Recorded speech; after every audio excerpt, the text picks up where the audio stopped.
ব্যালকনির easy চেয়ারটায় শরীর এলিয়ে বসে আছে মেঘা। চোখ দুটো বন্ধ। পা তুলে মাথা পিছনের দিকে এলিয়ে চোখ বন্ধ করে রেখেছে শান্ত হয়ে। কানে ব্লুটুথ, হাতের ভাঁজে ফোন।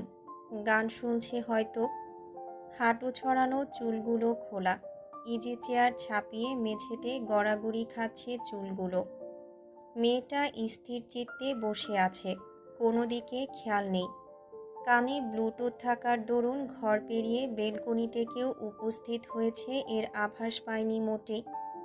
মেয়েটার শান্ত স্থিরতায় বিঘ্ন ঘটিয়ে বাহাতে হ্যাঁচকা টান মেরে বসা থেকে তুলে দাঁড় করালো কেউ। ঠাস করে হাতের ফোনটা মেঝেতে পড়ার শব্দ হলো।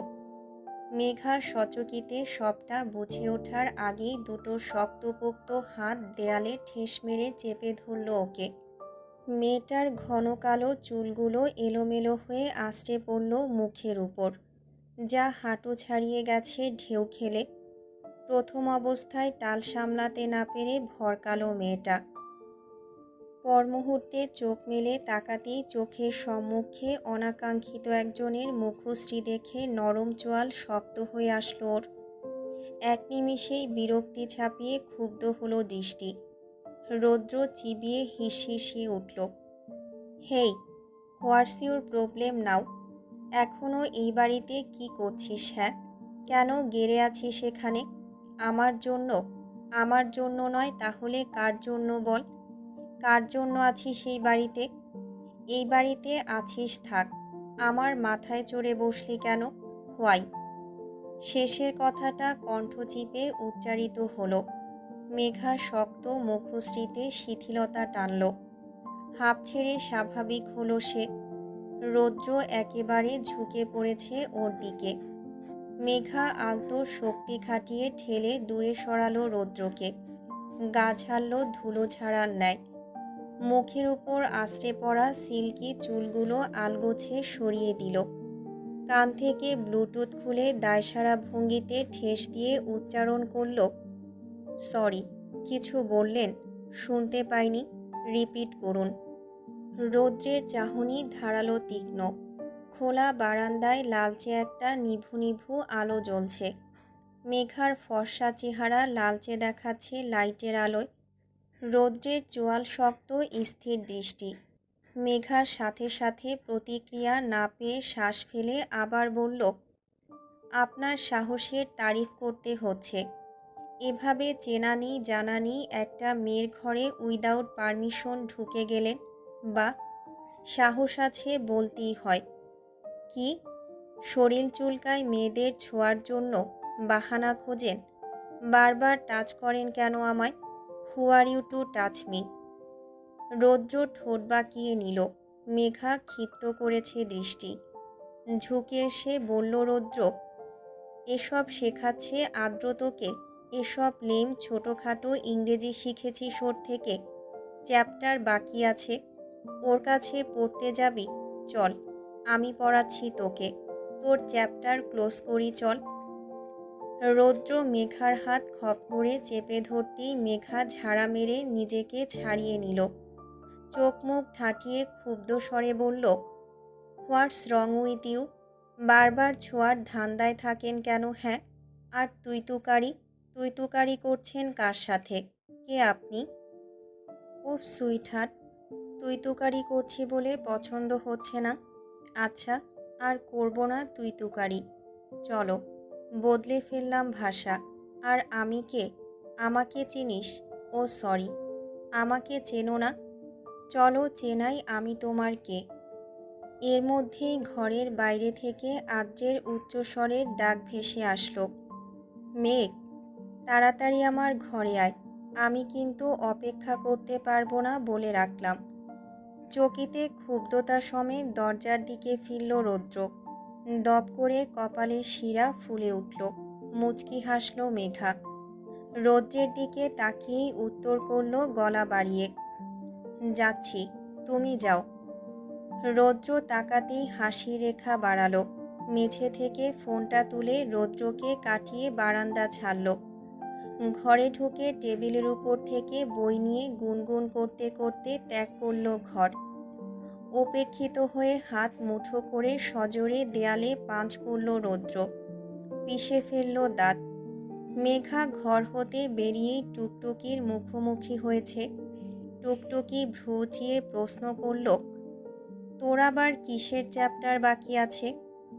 আছে, আমার যেটা বাকি আছে সেটা তোরও বাকি আছে। এখন চল।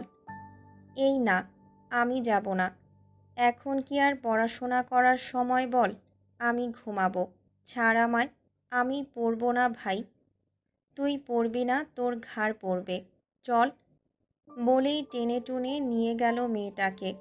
ওরা আদ্রের ঘরে ঢোকা অবধি পেছন থেকে ক্ষুব্ধ নীরের দৃষ্টিতে তাকিয়ে রইল রৌদ্র।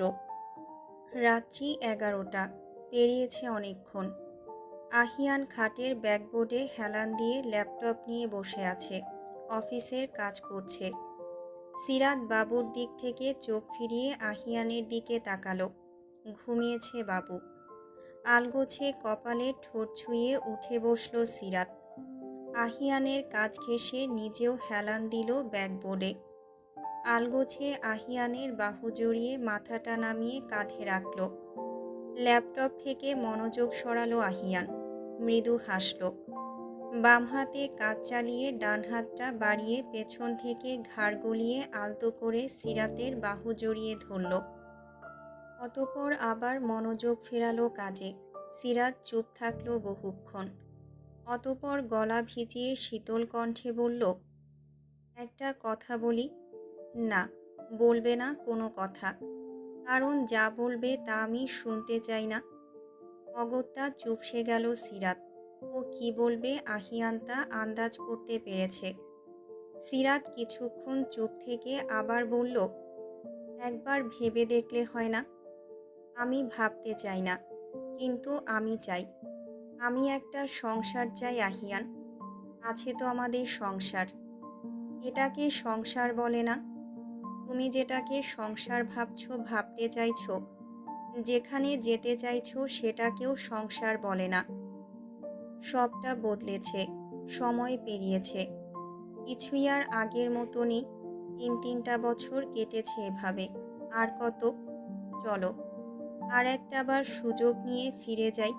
এখন তো আমাদের বাবু হয়েছে। আর কোনো চিন্তা নেই এখন। আগে সবটা ভুলে যাও। ভুলে যাব আমি? ভুলতে বলছো আমায়? আমি তো কোনো দিন ভুলবো না। তুমি হয়তো ভুলতে চাইছো। দাঁড়াও, মনে করাচ্ছি তোমায়। সিরাতকে ছাড়ল আহিয়ান। ল্যাপটপ বন্ধ করে পাশে রাখল। ঘরে একটা নিভু আলো জ্বলছে। রামিসার ঘুমের দরুন হাই পাওয়ারের আলো জ্বালানো হয়নি। ফোনের ফ্ল্যাশ জ্বালালো আহিয়ান। সিরাতের ডান হাতটা টেনে ধরল। ফ্ল্যাশ তাক করল সেই হাতের কবজির নিচের দিকে। সহসা তীর্যক আলোয় পুরনো একটা কালো পোড়া দাগ ফুটে উঠল ফর্সা হাতে। সেই দাগকে ইশারা করে শক্ত কণ্ঠে বলল আহিয়ান, এই দাগটা দেখছো? মনে পড়ল কিছু? যদি মনে পড়ে থাকে তাহলে দ্বিতীয়বার আমাকে আর সবটা ভুলে যেতে বলবে না। যেখানে আমি কখনো জোরপূর্বক তোমাকে স্পর্শ অবধি করিনি, সেখানে ওরা তোমার শরীরে ক্ষতের সৃষ্টি করেছে। কি করে ভুলবো সবটা? ফ্ল্যাশ নেভালো আহিয়ান। পিটপিট করে চোখ নামিয়ে নিল সিরাত। অসহায় কণ্ঠে বলল, আমি চাই আমাদের একটা আলাদা সংসার হোক। এভাবে সারা জীবন বাপের বাড়িতে কাটাতে চাই না আমি। আমি আমার নিজের একটা আলাদা সংসার চাই। হবে, আমাদের নিজেদের একটা সংসার হবে এবার। থাকতে হবে না তোমায় এ বাড়িতে। তবে হ্যাঁ, ও বাড়িতে ফেরার কথা ভুলেও ভাববে না। কারণ ও বাড়িতে ফিরবো না আমরা। আর কিছুদিন যাক, বাবু একটু বড় হোক, তুমি একলা সামলাতে শিখে নাও ওকে। তারপর আমরা এ বাড়ি ছেড়ে চলে যাব। নতুন বাড়িতে নতুন করে শুরু করব সবটা। নতুন করে সংসার পাতব। যে সংসারে তুমি, আমি আর আমাদের রামিসা থাকবে। হবে না এতে? সিরাত কিছুই বলল না। আবছা আলোয় তাকিয়ে রইল নিজের হাতের পোড়া দাগটার দিকে। এই দাগটা আফিফা নওয়াজের দেওয়া। তার অত্যাচারের চিহ্ন হয়ে থেকে গেছে। সিরাত আর আহিয়ানের বিয়েটা হয়েছিল পারিবারিকভাবেই, তবুও মাঝে মাঝে অবাকই হয় সিরাত। অ্যারেঞ্জ ম্যারেজ করেও যে মন বোঝার মতো এতটা যত্নশীল কোমল হৃদয়ের কাউকে পাওয়া যায় তা সে কভু কল্পনাও করেনি। ওদের বিয়ের প্রথম বছরটা ঠিকঠাকভাবেই কেটেছিল। ওদের বিয়ের পরের বছর আহিয়ানের ছোট ভাইয়ের বিয়ে হয়। তারপর থেকেই শুরু হয় অশান্তি। সিরাত অসহ্য হয়ে পড়ে ও বাড়ির সবার কাছে। অবশ্য সহ্যই বা কবে ছিল। জোরপূর্বক ও বাড়ির লোক সিরাতকে মানিয়ে নিয়েছিল। আহিয়ান দিনের পুরো ভাগটাই অফিসে থাকত। বাড়িতে একলা থাকতো সিরাত।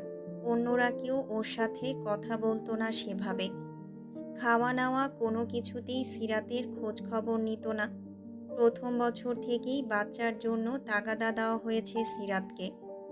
আহিয়ান এসব কিছুই জানত না। ওর পরিবারের লোক ওর সামনে এক আর পেছনে আরেক ছিল। বাড়ির সব কাজ সিরাত নিজেই করত। ও বরাবর চাপা স্বভাবের। মুখ ফুটে বলতো না কিছু, কখনো অভিযোগ করতো না, প্রতিবাদ করতো না। মুখ বুজে সবটা সহ্য করত। বাড়ির সব কাজ করত মুখ বুজে। আফিফা নওয়াজ তার ছোট ছেলের বউকে যতটা যত্নে রাখতেন, বড় ছেলের বউকে ঠিক ততটাই অযত্নে ফেলে রাখতেন, অবমাননা করতেন। এমনকি এক পর্যায়ে সীমানা পেরিয়ে ওর গায়ে হাত অবধি তুলতেন। তবুও সিরাত স্বাভাবিকের ন্যায় ছিল। আহিয়ানকে সাহস জুগিয়ে কিছু বলার মতো সাহস পায়নি কখনো। কেননা আহিয়ান যদি ওকে ভুল বোঝে, তখন আহিয়ান যদি নিজের পরিবারের ফরে কথা বলে, যদি সিরাতকে অবিশ্বাস করে, তখন কি হবে? এই ভয়ে সিরাত মুখ খুলত না। নিজের পরিবার মা বাবা ছেড়ে আহিয়ান সিরাতের হয়ে কথা বলবে না নিশ্চয়ই। এই নিয়ে সংশয় ছিল সিরাতের মনে। সর্বদা ভয়ে তটস্থ থাকত সে। বিয়ের দ্বিতীয় বছরও যখন সিরাত কনসিভ করল না, তখন সব কিছুর মাত্রা ছাড়িয়ে যায়। ও বাড়ির লোক কথায় কথায় অপদস্থ করা শুরু করে সিরাতকে। অত্যাচারের মাত্রা বাড়ে। এমনকি সিরাতকে ছেড়ে সিরাতের সম্মুখে আহিয়ানের দ্বিতীয় বিয়ে দেওয়ার কথাও বলে নওয়াজ পরিবারের লোক। কাবির পরিবারের কাছেও এসবের কোনো হদিস ছিল না। আহিয়ান সন্দেহভাজনে সিরাতকে কখনো কোনো কিছু জিজ্ঞেস করলে বরাবর এড়িয়ে যেত সিরাত, কথা ঘোরাতো। কিন্তু সবটা তো আর চাপা থাকে না। এক পর্যায়ে যখন সবটা জানাজানি হয়, তখন ক্ষুব্ধতা সংবরণ করতে পারেনি আহিয়ান। সিরাতের জন্য নিজের মা বাবাকে ছাড়তে দুইবার ভাবেনি সে। আহিয়ান লজ্জিত। নিজের মা বাবা পরিবারের কর্মকাণ্ডের জন্য সে নির্বিঘ্ন। সিরাতের সামনে নিজেকে ছোট মনে হয় ওর। সিরাতকেও ছাড়তে পারিনি। ও পরিবারের লোক সিরাতকে বন্ধা অপবাদ দিয়ে আহিয়ানের দ্বিতীয় বিয়ে দিতে চেয়েছিল। কিন্তু আহিয়ান সে সবে মানেনি। নিজের পরিবারের তোয়াক্কা করেনি সে। বাড়ি ছেড়ে বেরিয়ে আসার পর ভাড়া বাড়িতে উঠেছিল ওরা। পরবর্তীতে তোফায়েল কাবিরের কথায় এই বাড়িতে আসতে হয়েছে। অতীত চারণেই খুবলে উঠল সিরাত। বিষিয়ে গেল অন্তর। মনের কোঠরে পুরনো ব্যথারা দগদগে হয়ে জেকে উঠল। দুঃখী হয়ে মাথা নুয়ে খচখচ করল মেয়েটা। আহিয়ান চুপটি করে দীর্ঘক্ষণ পরখ করল ওকে। অতপর দীর্ঘশ্বাস ফেলে সিরাতকে টেনে নিল নিজের কাছে। আলতো করে জড়িয়ে নিল। সিরাত ওর বুকে মাথা ঠেকিয়ে এলিয়ে পড়ল। আহিয়ান আলতো করে চুমু খেল সিরাতের সিথি বরাবর। অতপর বলল মোলায়েম স্বরে, আর কিছু ভাবতে হবে না তোমায়। ঘুমাও এখন। সারাদিন রামিসার পেছনে অনেক ধকল যায়। দেখেছ চেহারার কি হাল হয়েছে তোমার। এবার একটু বাচ্চার সাথে সাথে নিজের দিকেও খেয়ালি হও। আমার বউটা দিনকে দিন শুকিয়ে যাচ্ছে। আচ্ছা, তাই পছন্দের মাত্রা কমে আসছে বুঝি? হাসল আহিয়ান। হাতের বাঁধন শক্ত করল এবার। কপালে গাঢ় চুমু খেলো শব্দ করে। বলল কণ্ঠ খাদে নামিয়ে, কোনো দিন না। পছন্দের মাত্রা বাড়ছে আরও বেশি। এত সুন্দর বইয়ের উপর থেকে পছন্দের মাত্রা কমতে পারে কখনো? তোমার উপর আমার পছন্দ আর ভালোবাসার গভীরতা কেবলই বেড়ে চলে, কমার নো চান্স। সকাল 10টা বাজতে চলল। আজ ভার্সিটি নেই। টুকটুকি এখনও দেধারসে ঘুমোচ্ছে। হেলদোল নেই কোনো। ভার্সিটি না থাকলে এভাবেই ঘুমায়ও। মেঘাও ঘুমায়। তবেও উঠে পড়েছে। ফ্রেশ হয়ে নিচে নামতে নামতে আদ্রকে দেখল সে। এতক্ষণে সবাই যে যার কাজে চলে গেছে। শুভ্র অফিসে চলে গেছে। তোফায়েল কাবির আর তৌসিফ কাবিরও চলে গেছেন অফিসে। ব্রেকফাস্ট শেষ সবার। আদ্র ড্রয়িং রুমের সোফায় বসে বসে ফোন ঘাঁটছে। মেঘা ওকে কয়েক পলক দেখে কিচেনের দিকে এগোলো। শাহিনা কাবির তরকারি কষাচ্ছেন। নিচে বসে বটিতে মাছ কাটছেন রুবিনা কাবির। মেঘা আলতো হেসে পেছন থেকে আলগোছে শাহিনা কাবিরকে জড়িয়ে ধরল। হাই তুলে নরম কণ্ঠে বলল, গুড মর্নিং মনি। স্মিত হাসলেন শাহিনা কাবির। কোমল সুরে বললেন, উঠে পড়েছিস, কি খাবি বল? হটপটে গরম পরোটা রাখা আছে, ডিমের অমলেট করে দেব? না মনি, এখন কিছু খাবো না, শুধু কফি খাবো। বলতে বলতে কফি বসালো মেঘা। রুবিনা কাবির মুখ কুঁচকালেন। মেঘা চুলা জ্বালিয়ে ঘাড় ঘুরিয়ে এক পলক চেয়ে এবার তার উদ্দেশ্যে বলল, গুড মর্নিং মামনি। মর্নিং আছে এখনো? কটা বাজে খেয়াল আছে? 10টা পেরিয়ে গেছে। কোন বাড়ির মেয়ে বউ এত সকাল অবধি ঘুমায়? মেঘা থামল। শিথিল মুখশ্রী বিকৃত করল সহসা। বউ সম্বোধনটা ঘৃণিত লাগলো ওর কাছে। শাহিনা কাবির পরিস্থিতি বুঝে ঝটপট বললেন, আহ রুবিনা, কী সব বলছিস? মেঘা, সাফা এখনও ঘুমাচ্ছে? ঘুম থেকে ওঠেনি ও? শুকনো উত্তর করল মেঘা, না। অতপর কফি নিয়ে বেরিয়ে এলো কিচেন থেকে। আদ্রের পাশে সোফায় বসল। উদাস হয়ে চুমুক বসালো কাপে। আদ্র এক পলক চেয়ে প্রশ্ন করল, ঘুম হলো এতক্ষণে? উত্তর করল না মেঘা। আদ্রের দিকে তাকালো। খুব মনোযোগ সহকারে ফোন ঘাঁটছে আদ্র। নতুন ফোন কিনেছে আবার। আগেরটার আর খোঁজ পাওয়া যায়নি। লাস্ট লোকেশন বাড়িতেই ছিল। মেঘা জিজ্ঞেস করল, নতুন ফোন কিনেছ? হুম। কি করছো ফোনে? কিছু না। কপালে ভাঁজ ফেলল মেঘা। আদ্র ওর দিকে আনমনা। কিছু তো একটা করছে ফোনে। মেঘা একটু উকি দিতেই ফোন সরিয়ে নিল আদ্র। কি দেখছিস? তুমি কি করছিলে তাই দেখছিলাম। লুকাচ্ছ কেন ফোন? লুকাতে যাব কেন? তাহলে দেখাও কি করছিলে। তোকে দেখাবো কেন? প্রেম করছো ফোনে? আমি লক্ষ্য করেছি। মিটিমিটি হাসছিলে তুমি। কার সাথে কথা বলছিলে বলো তো? আদ্র শ্বাস ফেলল। খানিক মশকরা করে চোখ টিপে বলল, it's too secret dear. Megha চিকচিক করে উঠল। উচ্ছ্বাসিত হয়ে বলল, সিরিয়াসলি প্রেম করছো? ফোনে দৃষ্টি ফিরিয়ে নিল আদ্র। রাশভারী গলায় বলল, টুকটুকির রোল প্লে করতে এসেছিস? মৃদু হাসল মেঘা। কফিতে পরপর কয়েকটা চুমুক বসালো। মগটা বাড়িয়ে টি টেবিলের উপর রাখল। সন্তর্পণে উঠে দাঁড়ালো। পা টিপে 2 পা এগিয়ে ছোঁ মেরে আদ্রের হাত থেকে ফোনটা কেড়ে নিল। ভরকালো আদ্র। মেঘা ছুট লাগালো সিঁড়ির দিকে। আদ্র ঝট করে উঠে দাঁড়িয়ে ধাওয়া ধরার আগেই গলা উঁচিয়ে বলল, মেঘ, ফোন দে আমার। ফাজলামো করবি না একদম। ইম্পর্ট্যান্ট কাজ করছি আমি। মেঘা শুনলে তবে তো। পরনের স্কার্টটা উঁচিয়ে ধরে পায়ের দিকে তাকিয়ে সিঁড়ি উঠতে লাগলো টপাটপ। 4 ধাপ সিঁড়ি ওঠার আগেই ধাক্কা খেল শক্ত খাম্বা মতো কিছু একটার সাথে। আকস্মিক বাধা পেয়ে সিঁড়িতে পা উঁচু নিচু হতেই বেসামাল হয়ে পেছনের দিকে পড়তে নিল। তবে পড়ল না। ডান হাত টেনে আটকে ফেলল কেউ। এক মুহূর্তে ভয়ে চোখ মুখ খিঁচল মেঘা। পরেনি এটা অনুধাবন হতেই পিটপিট করে চোখ খুলল। অমনি রৌদ্রের নিরেট শ্যামলা মুখশ্রী নজরে পড়ল। প্যান্টের পকেটে এক হাত গুজে অন্য হাতে আরামসে মেঘাকে পড়া থেকে বাঁচিয়ে নিয়েছে ও। দুজনের দৃষ্টির মিলনের মাঝেই নিচ থেকে আদ্র চেঁচালো ভরকানো গলায়, মেঘ, ঠিক আছিস? তোকে বললাম ছুটবি না, এক্ষুনি পড়ে গেলে কি হতো? আদ্রের কথা কর্ণপাত হওয়া মাত্রই রৌদ্র হাত ছেড়ে দিল মেঘার। আর ঠিক থাকলো না মেয়েটা। ছাড়া পাওয়া মাত্রই ঠাস করে পড়ে গেল পিছনের দিকে। সোজাসুজি কোমর চটকে পড়ল মেয়েটা। অমনি ব্যথায় চোখ খিচে মৃদু আর্তনাদ করে কুকিয়ে উঠল। চেঁচালো আদ্র, মেঘ! কিচেন থেকে ছুটে আসলেন শাহিনা কাবির, পিছু পিছু রুবিনা কাবির। আদ্র তেড়ে আসলো। কোমরে হাত ঠেসে মেঝেতে ব্যথাতুর মুখভঙ্গিমা নিয়ে পড়ে আছে মেঘা।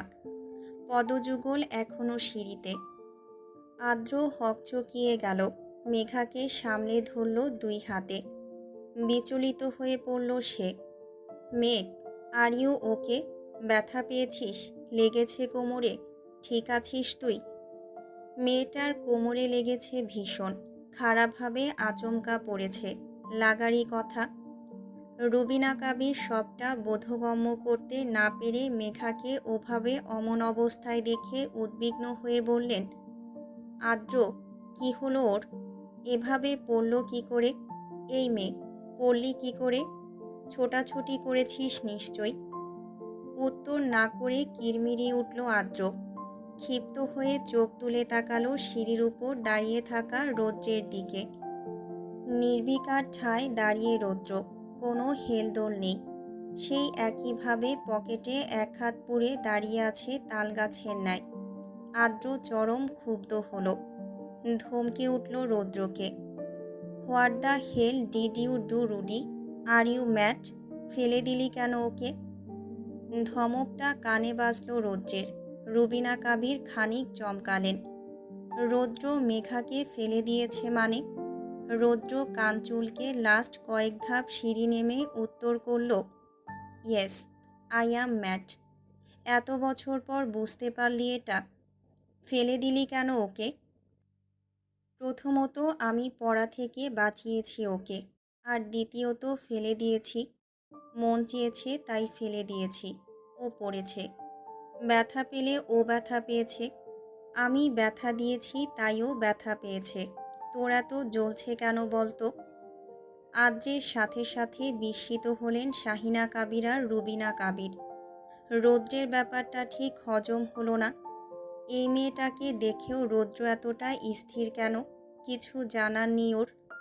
এত বছর ধরে এই মেয়েটা এই বাড়িতে কেন আছে জানার নেই রৌদ্রের? রৌদ্র এতটা শান্ত ঠিক মানতে আর বুঝতে অসুবিধা হচ্ছে। এতক্ষণে এই মেয়েটাকে দেখার পর অনেক কিছু ঘটে যাওয়ার কথা। আদ্র রৌদ্রকে গ্রাহ্য করল না। খেয়াল ফেরালো মেঘার দিকে। খানিক বিচলিত কণ্ঠে মেঘার বাহু ধরে বলল, খুব বেশি ব্যথা পেয়েছিস? ওর দেখি। আদ্র হাতটা বাড়িয়ে দিতেই সেটাকে শক্ত করে ধরল মেঘা। দাঁতে দাঁত চেপে আদ্রের উপর ভর করে উঠে দাঁড়ালো। শাহিনা কাবির প্রশ্ন করলেন, মেঘা, ঠিক আছিস মা? হ্যাঁ মণি, আমি ঠিক আছি, লাগেনি তেমন। হাঁটতে পারবি? পা বাড়া দেখি। আদ্রের কথায় মেঘা পা বাড়ালো। হাঁটতে সমস্যা হলো না। নিরীহ মুখে আদ্রের ফোনটা ওর দিকে ফিরিয়ে দিল মেঘা। বলল নিচু স্বরে, সরি। মেঘার হাতে আবার আদ্রের ফোন দেখে রগরগে দৃষ্টিপাত করল রৌদ্র। ফোনটার দিকে তাকিয়ে বিড়বিড় করল ক্ষুব্ধ স্বরে, একটাকে কমোডে ফ্লাশ করেছি, আবার এটা। রৌদ্রের বিড়বিড়ানো ওর মুখেই হারিয়ে যায়।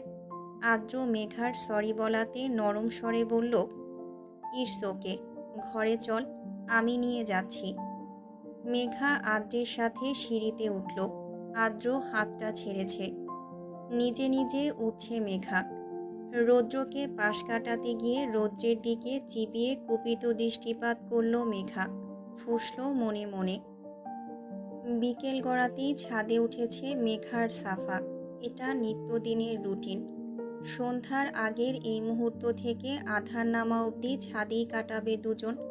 ছাদে অসংখ্য ফুল গাছ, সব টুকটুকির জন্য। মেয়েটা ভীষণ ফুলপ্রিয়। মেঘার রেলিংয়ের উপর পা ঝুলিয়ে বসেছে, ভয় ডর নিয়ে একটুও। সাফা ভয়ে ভয়ে সাবধান করল ওকে। উঁচুতে ফোবিয়া আছে সাফার, রেলিং ঘেঁষে দাঁড়াতেই পারে না ও। নিচের দিকে তাকালেই মাথা চক্কর দিয়ে ওঠে। আর অপর দিকে এই মেঘা, এর তো কোনো কিছুতেই পরোয়া নেই। 3 তলার ছাদ থেকে রেলিংয়ে পা ঝুলিয়ে বসে আছে ভয়হীনা, হাতে ফোন, পূর্ণ মনোযোগ ফোনে। সাফা ওর থেকে সরে এসে ট্যাপ ছেড়ে ছাদের ফুলের টবগুলোতে পানি দিচ্ছে। দিতে দিতে ডাকল, মেঘা। হুম। তুই না, অদ্ভুত। অদ্ভুত কেন হলাম? পানির পাইপ ছেড়ে এগিয়ে আসলো সাফা, ওড়নায় ভেজা হাত মুছল।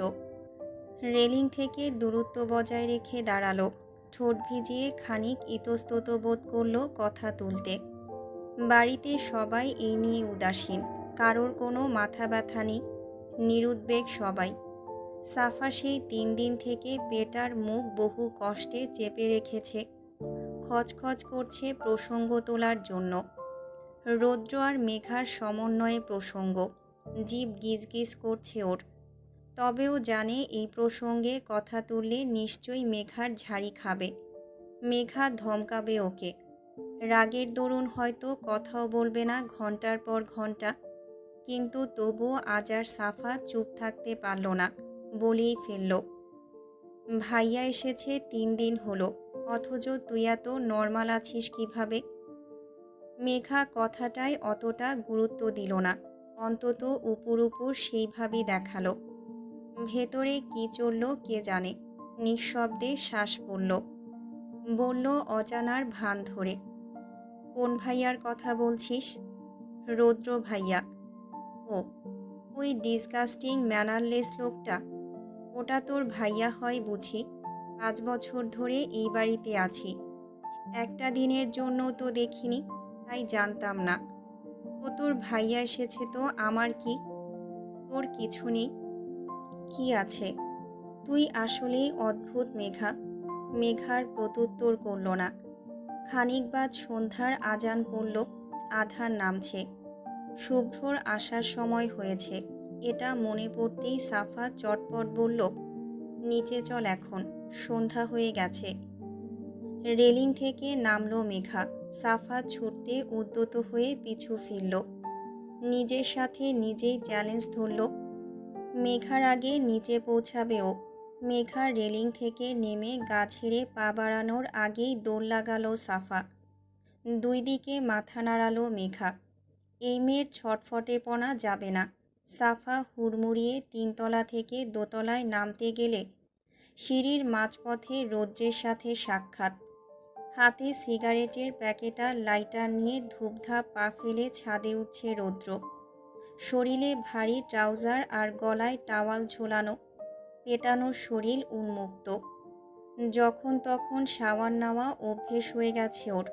সাফা একটু থামল, চোখ নামিয়ে গুটি গুটি ধাপে রৌদ্রকে পাশ কাটিয়ে ফের ছুটল নিচের দিকে। রৌদ্র দেখেও দেখল না। এখান থেকেই সিগারেট জ্বালাতে জ্বালাতে উঠবে এখন। প্যাকেট থেকে একটা সিগারেট বের করে ঠোঁটে চেপে ধরল রৌদ্র। দৃষ্টি নিচুতে নামিয়ে বেখেয়ালে পা বাড়াতে বাড়াতে লাইটার জ্বালানোর আগেই কোনো কিছুর সাথে পা জড়িয়ে সামনের দিকে হুমড়ি খেল সে। পড়তে পড়তে বাঁচিয়ে নিল নিজেকে। পা জড়ালো কিসে এই সিঁড়ির পথে? কেউ ল্যাং মেরেছে ওকে? ক্ষুব্ধ হয়ে পিছু ফিরল রৌদ্র। সুচালো দৃষ্টির মুখোমুখি মেঘা দাঁড়িয়ে, ওকে পাশ কাটিয়ে 2 ধাপ সিঁড়ি নেমেছে। রৌদ্র তাকাতেই বলল ঠোঁট নাড়িয়ে, উপস, দেখে হাঁটবেন তো, অতিথি মানুষ, 2 দিনের অতিথি। এভাবে বেকায়দায় ঠ্যাং ভেঙে নিড়ে ফেরার ইচ্ছে আছে বুঝি? মেঘা নিজের পা দিয়ে রৌদ্রের পথে বাধা দিয়েছে, তার বুঝতে বাকি রইল না। ঠোঁট থেকে সিগারেট নামিয়ে কণ্ঠ চড়াও করল রৌদ্র। জবান টাটিয়ে অধ্যত স্বরে বলল, ইউ স্টুপিড, এক্ষুনি পড়ে যেতাম আমি। রিডিকিউলাস। পড়ার জন্যই তো ল্যাং মেরেছি, পড়েননি সৌভাগ্য। আমাকে সিঁড়ি থেকে ফেলে দিয়েছিলেন না, এর রিভেঞ্জ নিতে হবে তো। বাট ইউর লাকটাই গুড, পড়তে পড়তে বেঁচে গেলেন। কণ্ঠ পিষে শেষ কথাটা বলল মেঘা, অতপর তিরস্কারে মুখ ফিরিয়ে নিল। চুল উড়িয়ে ভাব নিয়ে সিঁড়ির ধাপ নামতে গেলে শক্ত হাতে টান পড়ল চুলে। তড়িতে পিছু ফিরল মেঘা। রৌদ্রর চুল খামচে টেনে ধরেছে। ধরেই 2 ধাপ সিঁড়ি নিচে নেমে মেঘার সামন বরাবর দাঁড়ালো সে। মুখ সিটকে নিল মেঘা। নিজে অধ্যত হওয়ার আগেই রৌদ্রর চুল ছাড়ল। ঝুঁকে ফু দিল মেঘার মুখের উপর। শ্বাস খেঁচে মুখ বিকৃত করল মেঘা। রৌদ্র বলল হিসহিসিয়ে, সাহস খুব বেড়েছে তোর, তাই না? ও সরি, তোকে তো আবার তুই বললে গায়ে ফোসকা পড়বে। সরি সুইটহার্ট, তোমার সাহস বেড়েছে খুব, আমার পিছে লাগতে এসেছো। রুডবিক কাবির রৌদ্রের সাথে তাল মেলাতে চাইছো। তুমি সম্বোধনটা রৌদ্রের জিভে পোষালো না বেশিক্ষণ। কণ্ঠ তরতরে রূপ ধারণ করতেই ফের তুমি থেকে তুই সূচকে বলল বাকিটা। খুব ইগনোর করছিস আমায় দেখছি। হয়েছেটা কি বলতো? ভুলে গেছিস আমায়? আমি তোর কে সেটা মনে নেই? আগের থেকে সুন্দর হয়েছি বলে আমার ফেস এই 5 বছরে হরলিক্সের সাথে গুলে খেয়েছিস? মেঘার কাছে সৌন্দর্য বোঝানোর দিকটা বেশ হাস্যকর লাগলো।